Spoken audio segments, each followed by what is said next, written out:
Perkenalkan, nama saya Saskia Nurul Makfiro dengan NIM 252310101037. Dan saya Najwa Nadira Putri Firmansyah dengan NIM 252310101038. Kami dari kelas C. Di sini kami akan menjelaskan tentang konsep anatomi fisiologi.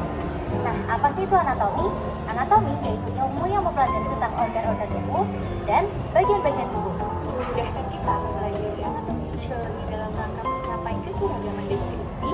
Telah ditetapkan posisi anatomi yaitu tubuh tegak lurus dan posisi kepala berada di tegak lurus dan menghadap ke depan, lalu lengan di sisi, tangan di samping, dan ibu jari menghadap ke luar. Nah, untuk memudahkan dalam mendeskripsikan anatomi, maka ditetapkan garis-garis dan bidang-bidang khayal atau imajiner. Nah, yang pertama ada garis tengah atau sagittal yang merupakan garis imajiner melintas vertikal menembus garis tengah tubuh yang membagi bagian atas dan bawah hingga bawah, yang dimana di antara kaki membagi bagian kanan dan kiri. Yang kedua yaitu pembelahan horizontal, yaitu membagi tubuh menjadi bagian superior dan inferior. Superior adalah bagian atas dan inferior adalah bagian bawah. Yang ketiga ada pembelahan sagittal yang membagi tubuh menjadi bagian kanan dan kiri sejajar dengan garis tengah tubuh. Nah, yang keempat yaitu pembelahan koronal. Pembelahan koronal yaitu membagi tubuh menjadi bagian anterior dan posterior. Anterior itu lebih dekat ke depan dan posterior lebih dekat ke belakang. Berikut ini kami akan menjelaskan istilah-istilah dalam anatomi. Yang pertama ada anterior, yaitu lebih dekat ke depan, contohnya lambung terletak anterior terhadap limpa. Yang kedua adalah medial atau bagian tengah atau lebih dekat ke bidang medial. Contohnya jari manis terletak pada medial terhadap jari jempol. Yang ketiga ada superior, adalah bagian atas, contohnya mulut terletak superior terhadap dagu. Yang keempat yaitu dextra atau bagian kanan. Yang kelima ada ventral atau bagian depan, ruas tulang belakang. Yang keenam ada internal atau bagian dalam. Yang ketujuh ada proksimal, yaitu lebih dekat dengan pangkal tubuh atau mendekati batang tubuh. Contohnya siku terletak proksimal terhadap telapak tangan. Yang kedelapan adalah parietal atau lapisan luar. Yang kesembilan ada superficial, yaitu dangkal atau lebih dekat ke permukaan. Contohnya otot kaki yang terletak superficial dari tulangnya. Yang ke-10 horizontal yaitu bidang datar. Yang ke-11 ada transversal, yaitu potongan melingkar.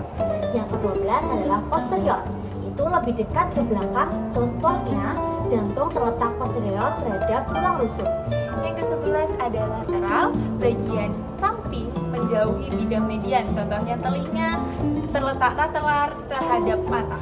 Yang ke-14 yaitu inferior atau bawah. Contohnya pusat terletak inferior terhadap payudara. Yang ke-15 ada sinistra atau bagian kiri. Yang ke-16 ada dorsal yaitu bagian belakang ruas tulang belakang. Yang ke-17 ada eksternal yaitu bagian luar. Yang ke-18 ada distal atau ujung atau menjauhi batang tubuh, yaitu contohnya pergelangan tangan terletak distal terhadap siku. Yang ke-19 ada perifer yaitu pinggir atau tepi. Yang ke-20 ada visceral yaitu lapisan dalam. Yang ke-21 ada profunda yaitu dalam atau lebih jauh dari permukaan. Contohnya tulang hasta dan tulang pengumpil terletak lebih profunda dari otot lengan bawah. Yang ke-22 ada vertika atau bidang tegak. Yang ke-23 ada longitudinal atau potongan memanjang. Yang ke-24 ada sentral atau bagian tengah. Yang ke-25 ada ascendant atau bagian naik. Yang ke-26 ada descendant yaitu bagian turun. Yang ke-27 ada cranial atau bagian kepala. Yang ke-28 ada caudal atau bagian ekor. Yang ke-29 ada palmar ke arah palmaris manus atau bisa disebut dengan anggota gerak atas. Yang ke-30 ada plantar yaitu ke arah plantar pedis, itu anggota gerak ke bawah. Yang ke-31 ada ulna yaitu ke arah ulna atau tulang hasta. Yang ke-32 ada radial yaitu ke arah radius, tulang pengupil. Yang 33 ada tibial ke arah tibia atau tulang kering. Yang ke-34 ada fibular yaitu ke arah fibula, tulang betis. Berikut ini merupakan posisi anatomi. Yang pertama yaitu posisi anatomi berdiri. Pada posisi ini, tubuh lurus dalam posisi berdiri, dengan mata juga memandang lurus, telapak tangan menggantung pada sisi-sisi tubuh dan menghadap ke depan. Lapak kaki juga menunjukkan ke depan dan tungkai kaki lurus sempurna.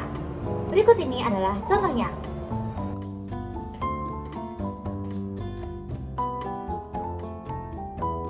Yang kedua ada posisi supin atau terlentang. Pada posisi ini tubuh terbaring dengan wajah menghadap ke atas. Dan posisi ini sama seperti posisi anatomi, namun posisi ini berbaring dan berbentuk vertikal. Berikut ini adalah contohnya.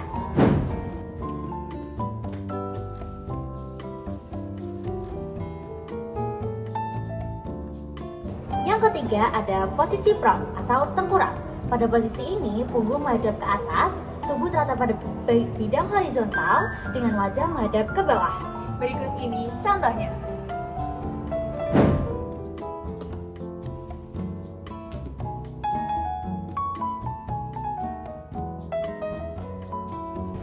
Yang keempat ada posisi little tummy. Pada posisi ini tubuh berbaring, terlentang, paha diangkat vertikal dan betis lurus horizontal. Tangan dibentangkan seperti sayap, kaki diikat pada posisinya untuk mendukung lutut dan pinggul yang tetap. Berikut ini contohnya.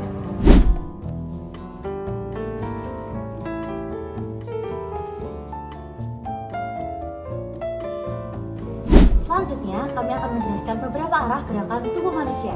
Yang pertama adalah fleksi dan ekstensi. Fleksi adalah membengkokkan sendi dan ekstensi adalah meluruskan sendi. Selanjutnya adalah abduksi, yaitu gerakan mendekati tubuh, dan abduksi adalah gerakan menjauhi tubuh. Yang ketiga ada rotasi, yang dimana rotasi adalah gerakan memutar sendi. Dan yang kedua ada sirkumdiksio, adalah gerakan sirkuler atau gerakan gabungan antara fleksi, ekstensi, abduksi, dan abduksi. Selanjutnya adalah elevasi, yaitu gerakan mengangkat, dan depresi adalah gerakan menurun. Dan yang kelima ada inversi dan eversi. Inversi adalah gerakan memiringkan telapak kaki ke dalam tubuh, dan eversi adalah gerakan memiringkan telapak kaki ke luar tubuh. Dan inversi dan eversi hanya diperuntukkan untuk pergelangan kaki.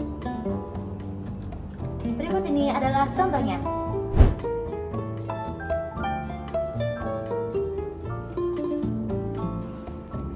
Selanjutnya adalah supinasi dan pronasi.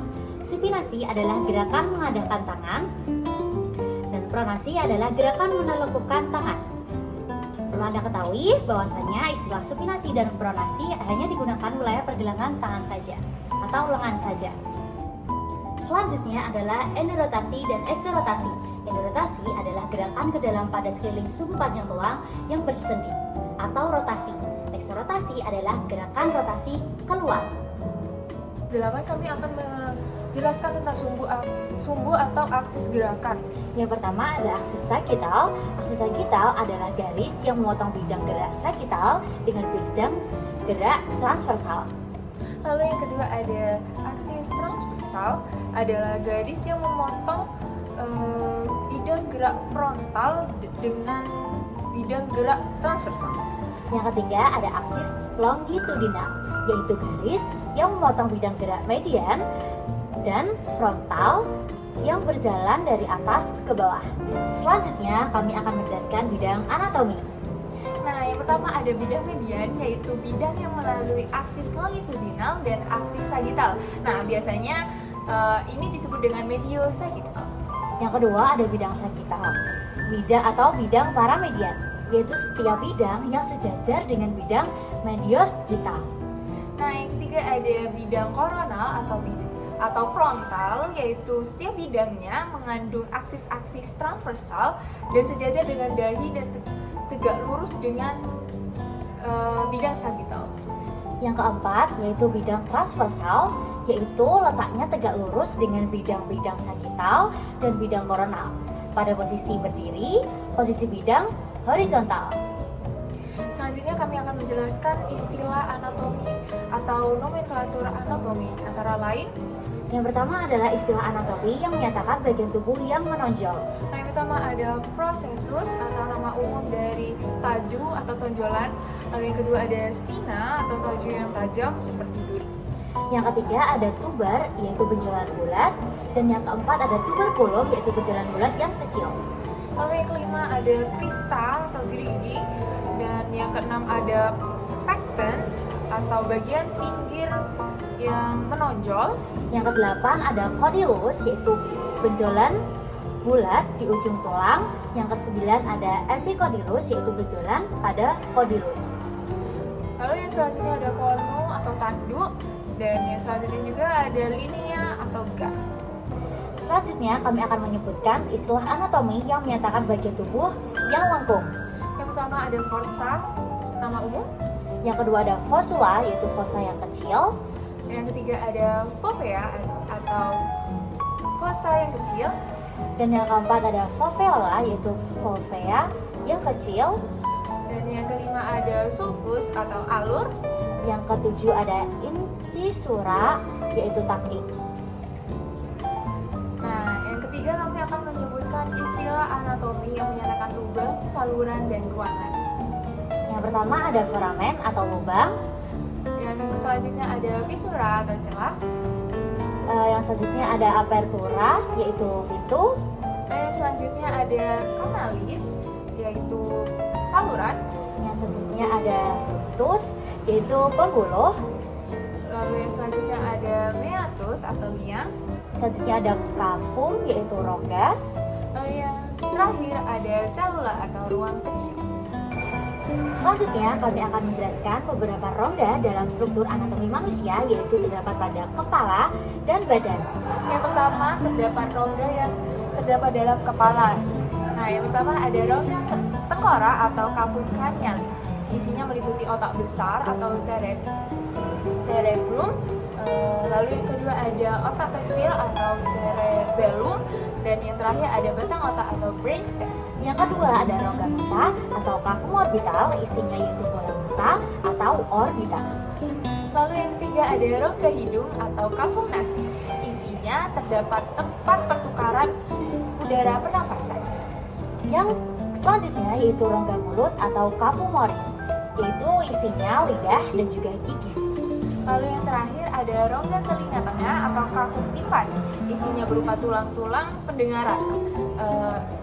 Di antaranya ada malleus, incus, dan stapes. Yang kedua ada rongga yang terdapat pada badan.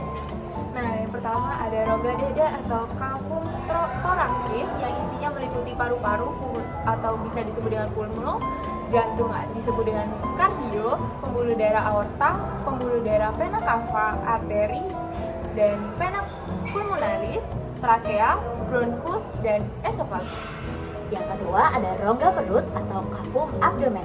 Isinya meliputi lambung atau gaster, usus halus, intestinum, duodenum, jejunum, usus besar atau kolon, kelenjar pankreas, limpa atau len, hati atau hepar, dan ginjal atau renal. Lalu yang ketiga ada rongga panggul atau bisa disebut dengan cavum pelvis. Nah, isinya meliputi kandung kemih atau bisa disebut dengan vesika urinaria, rektum, dan pada laki-laki terdapat kelenjar prostat, dan pada perempuan terdapat rahim atau bisa disebut dengan uterus, dan indung telur atau bisa disebut dengan ovarium. Sekian penjelasan dari kami. Kurang lebihnya mohon maaf. Saya Najwa Nadira, Saya Saskia Nurul Mafiroh. pamit undur diri dan sampai jumpa. Bye-bye!